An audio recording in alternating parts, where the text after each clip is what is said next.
Welcome to the Gentle Paragraph. Tonight, we will continue The Alchemist by Paulo Coehlo.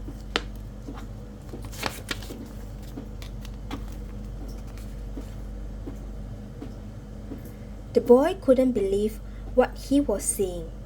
The oasis, rather than being just a well surrounded by a few palm trees, as he had seen once in a geography book, was much larger than many towns back in Spain. There were 300 wells, 50,000 date trees, and innumerable colored tents spread among them. "It looks like the 1001 Night," said the Englishman, impatient to meet with the alchemist. They were surrounded by children, curious to look at the animals and people that were arriving. The men of the oasis wanted to know if they had seen any fighting, and the women competed with one another for access to the cloth and precious stones brought by the merchants. The silence of the desert was a distant dream. The travelers in the caravan were talking incessantly, laughing and shouting, as if they had emerged from the spiritual world and found themselves once again in the world of people. They were relieved and happy. They had been taking careful precautions in the desert, but the camel driver explained to the boy that oases were always considered to be neutral territories, because the majority of the inhabitants were women and children. There were oases throughout the desert, but the tribesmen fought in the desert, leaving the oases as places of refuge. With some difficulty, the leader of the caravan brought all his people together and gave them his instruction. The group was to remain there at the oasis until the conflict between the tribes was over. Since they were visitors, they would have to share living space with those who lived there and would be given the best accommodations. That was the law of hospitality. Then he asked that everyone, including his own sentinels, hand over their arms to the men appointed by the tribal chieftains. "Those are the rules of war," the leader explained. "The oasis may not shelter armies or troops." To the boy's surprise, the Englishman took a chrome-plated revolver out of his bag and gave it to the men who were collecting the arms. "Why a revolver?" he asked. It helped me to trust in people," the Englishman answered. Meanwhile, the boy thought about his treasure. The closer he got to the realization of his dream, the more difficult things became. It seemed as if what the old king had called beginner's luck were no longer functioning. In his pursuit of the dream, he was being constantly subjected to tests of his persistence and courage.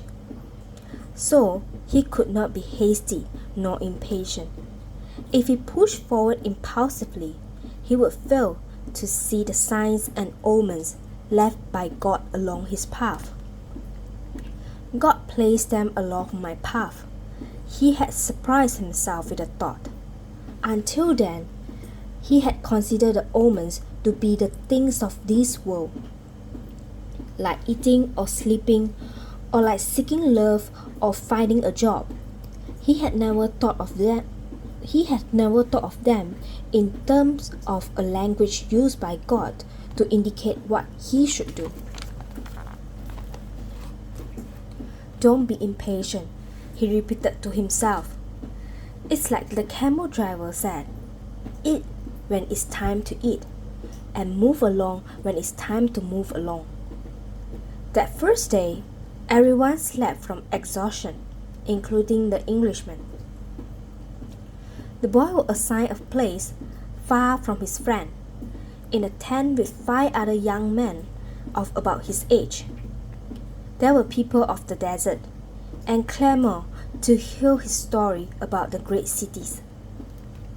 The boy told them about his life as a shepherd and was about to tell them of his experiences at the crystal shop when the Englishman came into the tent.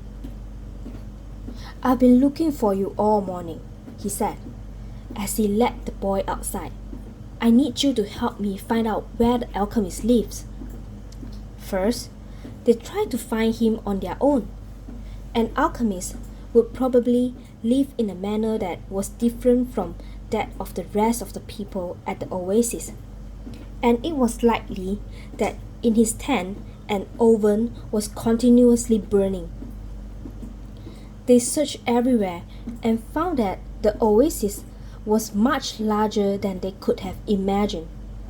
There were hundreds of tents. "We have wasted almost the entire day," said the Englishman, sitting down with the boy near of the wells. "Maybe we better ask someone," the boy suggested. The Englishman didn't want to tell others about his reasons for being at the oasis and couldn't make up his mind. But finally, he agreed that the boy, who spoke better Arabic than he, should do so. The boy approached a woman who had come to the well to fill a goat skin with water. "Good afternoon, ma'am. I'm trying to find out where the alchemist lived here at the oasis." The woman said she had never heard of such a person and hurried away. But before she fled, she advised the boy that he had better not try to converse with women who were dressed in black, because they were married women. He should respect tradition. The Englishman was disappointed. It seemed he had made the long journey for nothing. The boy was also saddened. His friend was in pursuit of his destiny, and when someone was in such pursuit, the entire universe made an effort to help him succeed. That's what the old king had said. He couldn't have been wrong. "I had never heard of alchemists before," the boy said. "Maybe no one here has either." The Englishman's eyes lit up. "That's it. Maybe no one here knows what an alchemist is. Find out who it is who cure the people's illnesses." Several women dressed in black came to the well for water, but the boy would speak to none of them, despite the Englishman's insistence. Then a man approached. "Do you know someone here who cures people's illnesses?" the boy asked. "Allah cure our illnesses," said the man, clearly frightened of the strangers. "You are looking for witch doctors." He spoke some verses from the Quran and moved on. Another man appeared. He was older and was carrying a small bucket. The boy repeated his question. "Why do you want to find that sort of person?" the Arab asked. "Because my friend here has traveled for many months in order to meet with him," the boy said. "If such a man is here at the oasis, he must be a very powerful one," said the old man after thinking for a few moments. "Not even the tribal chieftains are able to see him when they want to, only when he consents. Wait for the end of the war, then leave with the caravan. Don't try to enter into the life of the oasis," he said, and walked away. But the Englishman was exhausted. They were on the right track. Finally, a young woman approached who was not dressed in black. She had a vessel on her shoulder, and her head was covered by a veil, but her face was uncovered. The boy approached her to ask about the alchemist. At that moment, It seems to him that time stood still, and the soul of the world surged within him. When he looked into her dark eyes and saw that her lips were poised between a laugh and silence, he learned the most important part of the language that all the world spoke, the language that everyone on earth was capable of understanding in their heart. It was love, something older than humanity, more ancient than the desert, something that exerted the same force whenever two pairs of eyes met, as had theirs here at the well. She smiled, and that was certainly an omen, the omen he had been awaiting, without even knowing he was, for all his life. The omen he had sought to find with his sheep and in his books, in the crystal and in the silence of the desert. It was the pure language of the world. It required no explanation, just as the universe needs none as it travels through endless time. What the boy felt at the moment was that he was in the presence of the only woman in his life, and that, with no need for words, she recognized the same thing. He was more certain of it than of anything in the world. He had been told by his parents and grandparents that he must fall in love and really know a person before becoming committed. But maybe people who felt that way had never learned the universal language. Because when you know that language, it's easy to understand that someone in the world awaits you, whether it's in the middle of the desert or in some great city. And when two such people encounter each other and their eyes meet, the past and the future become unimportant. There is only that moment and the incredible certainty that everything under the sun has been written by one hand only. It is the hand that evokes, loves, and creates a twin soul for every person in the world. Without such love, one's dream would have no meaning. Mark 2, thought the boy. The Englishman shook the boy. Come on, ask her. The boy stepped closer to the girl, and when she smiled, he did the same. What's your name? He asked. Fatima, the girl said, averting her eyes. That's what some women in my country are called. It's the name of the prophet's daughter, Fatima said. The invaders carried the name everywhere. The beautiful girl spoke of the invaders with pride. The Englishman prodded him, and the boy asked her about the man who cured people's illnesses. That's the man who knows all the secrets of the world, she said. He communicates with the genies of the desert. The genii were the spirits of good and evil, and the girl pointed to the south, indicating that it was there the strange man lived. Then she filled her vessel with water and left. The Englishman vanished too, gone to find the alchemist, and the boy sat there by the well for a long time, remembering that one day in Tarifa, the Levanter had brought to him the perfume of that woman, and realizing that he had loved her before he even knew she existed. He knew that his love for her would enable him to discover every treasure in the world. The next day, the boy returned to the well, hoping to see the girl. To his surprise, the Englishman was there, looking out at the desert.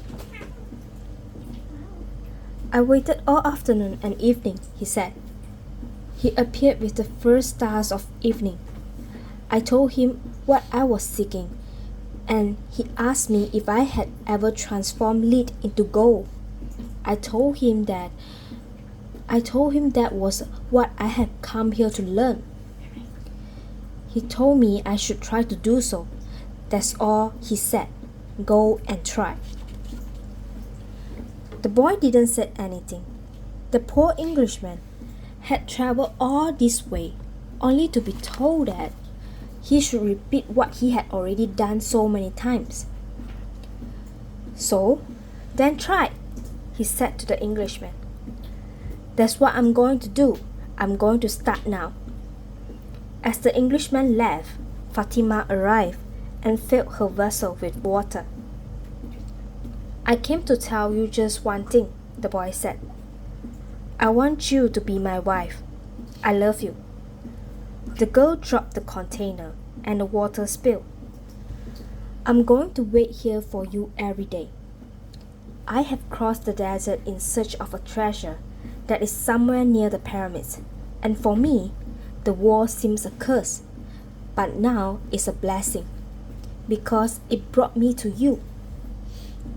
"The war is going to end someday," the girl said. The boy looked around him at the date palms. He reminded himself that he had been a shepherd, and that he could be a shepherd again. Fatima was more important than his treasure. "The tribesmen are always in search of treasure," the girl said, as if she had guessed what he was thinking. "And the women of the desert are proud of their tribesmen." She refilled her vessel and left. The boy went to the well every day to meet with Fatima. He told her about his life as a shepherd, about the king, and about the crystal shop. They became friends, and except for the 15 minutes he spent with her, each day seems that it would never pass.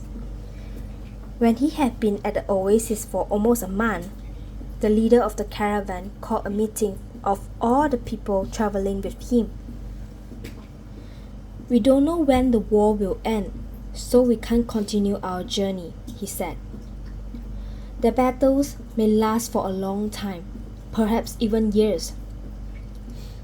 There are powerful forces on both sides, and the war is important to both armies. It's not a battle of good against evil. It's a war between forces that are fighting for the balance of power. And when that type of battles begin, it lasts longer than others, because Allah is on both sides." The people went back to where they were living, and the boy went to meet with Fatima that afternoon. He told her about the morning's meeting. "The day after we met," Fatima said, "you told me that you loved me. Then, you taught me something of the universal language and the soul of the world. Because of that, I have become a part of you." The boy listened to the sound of her voice and thought it to be more beautiful than the sound of the wind in the date palms. "I have been waiting for you here at this oasis for a long time. I have forgotten about my past, about my traditions, and the way in which men of the desert expect women to behave. Ever since I was a child, I have dreamed that the desert would bring me a wonderful present. Now, my present has arrived, and it's you." The boy wanted to take her hand, but Fatima's hands held to the handles of a jar. "You have told me about your dreams, about the old king and your treasure, and you have told me about omens. So now I fear nothing, because it was those omens that brought you to me. And I am a part of your dream, a part of your destiny, as you called it. That's why I want you to continue toward your goal. If you have to wait until the war is over, then wait. But if you have to go before then, go on to pursue in your dream. The dunes are changed by the wind, but the desert never changes. That's the way it will be with our love for each other." "Mark 2, she said. "If I am really a part of your dream, you will come back one day." The boy was sad as he left her that day. He thought of all the married shepherds he had known. They had a difficult time convincing their wives that they had to go off into distant fields. Love required them to stay with the people they loved. He told Fatima that at their next meeting, "The desert takes our men from us, and they don't always return," she said. "We know that, and we are used to it. Those who don't return become a part of the clouds, a part of the animals that hide in the ravines and the water that comes from the earth. They become a part of everything. They become the soul of the world. Some do come back, and then the other women are happy because they believe that their men may one day return as well. I used to look at those women and envy them their happiness. Now, I too will be one of the women who wait. I am a desert woman, and I'm proud of that. I want my husband to wander as free as the wind that shapes the dunes, and if I have to, I will accept the fact that he has become a part of the clouds and the animals and the water of the desert."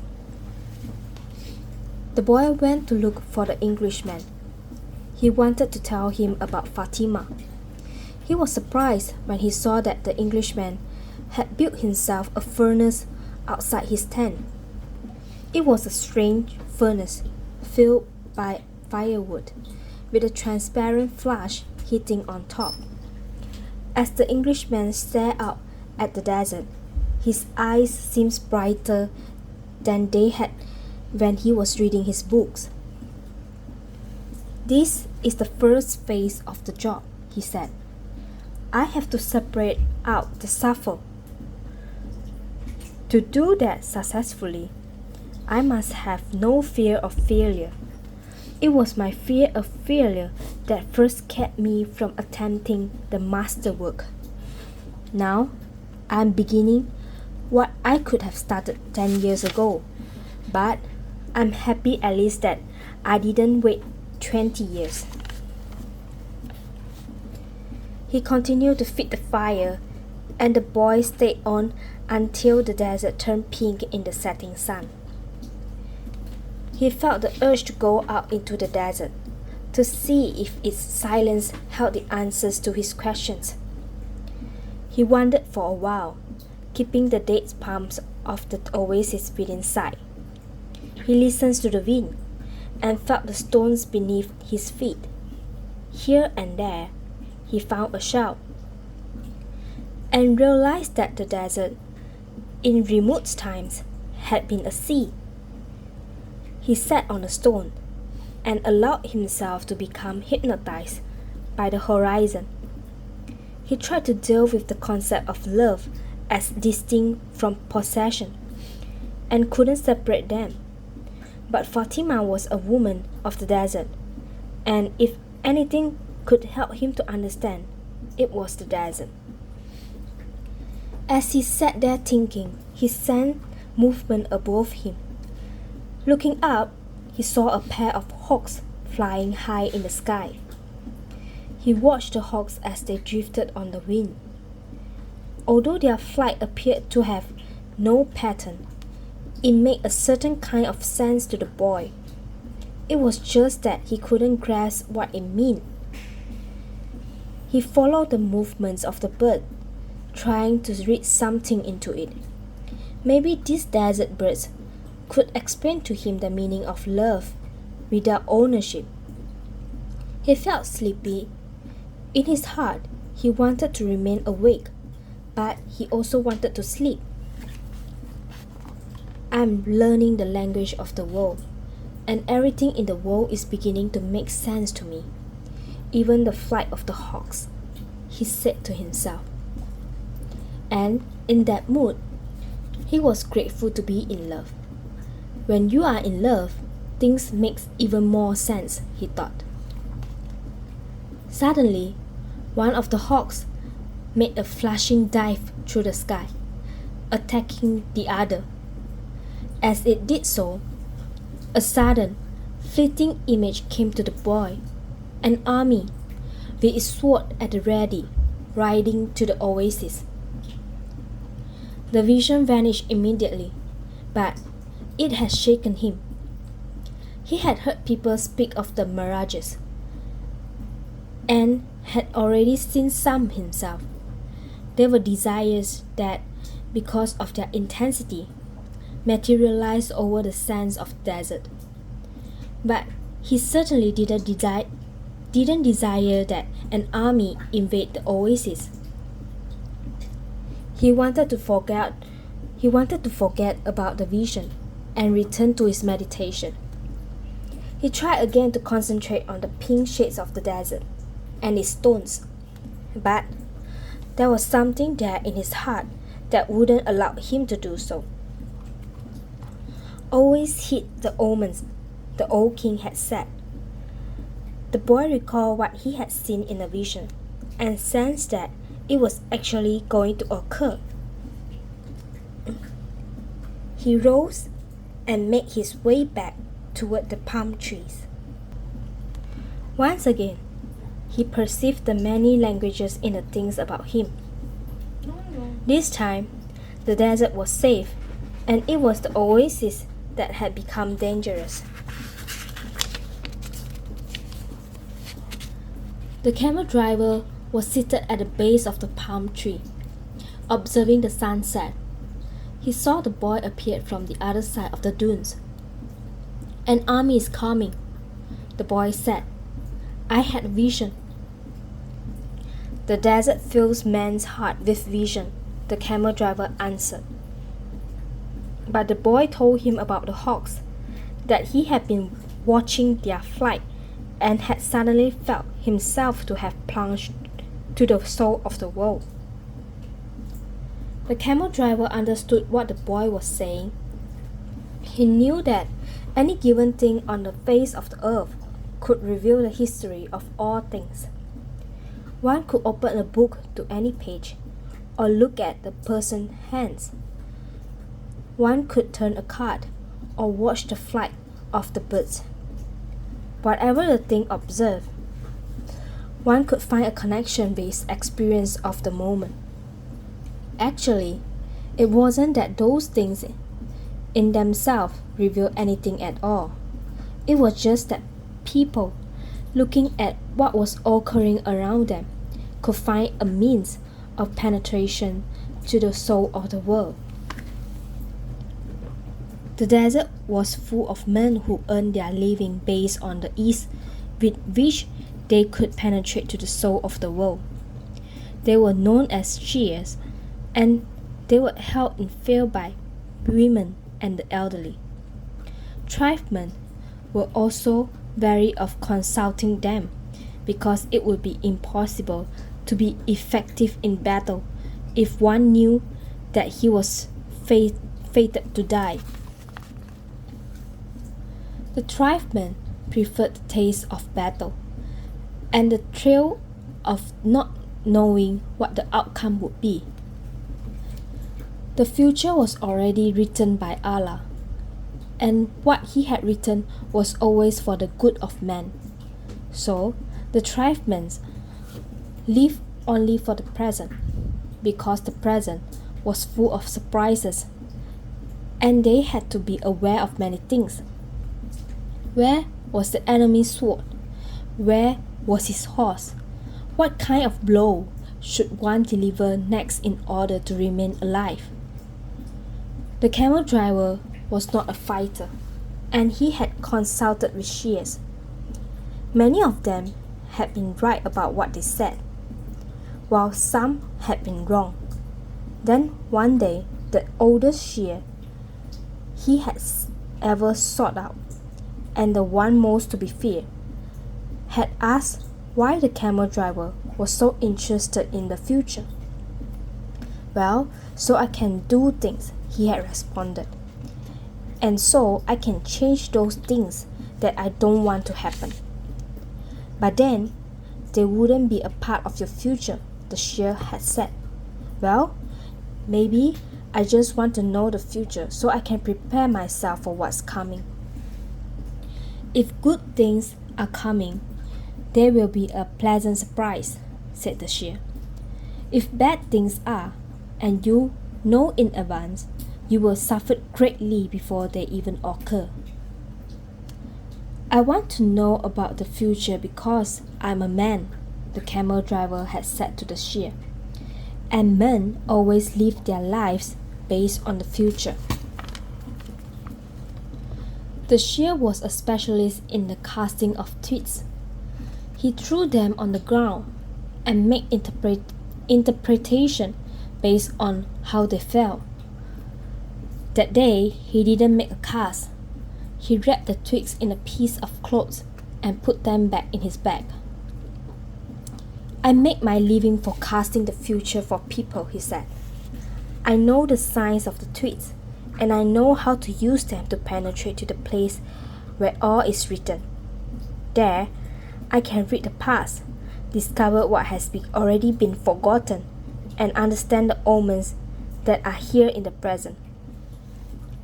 When people consult me, it's not that I'm reading the future. I'm guessing at the future. The future belongs to God, and it's only He who would reveal it, under extraordinary circumstances. How do I guess at the future? Based on the omens of the present. The secret is here in the present. If you pay attention to the present, you can improve upon it. And if you improve on the present, what comes later will also be better. Forget about the future and live each day according to the teachings, confident that God loves His children. Each day in itself brings with it an eternity. The camel driver had asked what the circumstances were under which God would allow him to see the future. Only when He Himself reveals it, and God only rarely reveals the future. When He does so, it is for only one reason. It's a future that was written so as to be altered. God has shown the boy a part of the future, the camel driver thought. Why was it that he wanted the boy to serve as his instrument? Go and speak to the tribal chieftain, said the camel driver. Tell them about the armies that are approaching. They will laugh at me. They are men of the desert, and the men of the desert are used to dealing with omens. Well then, they probably already know. They are not concerned with that right now. They believe that if they have to know about something Allah wants them to know, someone will tell them about it. It has happened many times before, but this time, the person is you. The boy thought of Fatima, and he decided he would go to see the chiefs of the tribes. That's all for today. Thank you for watching.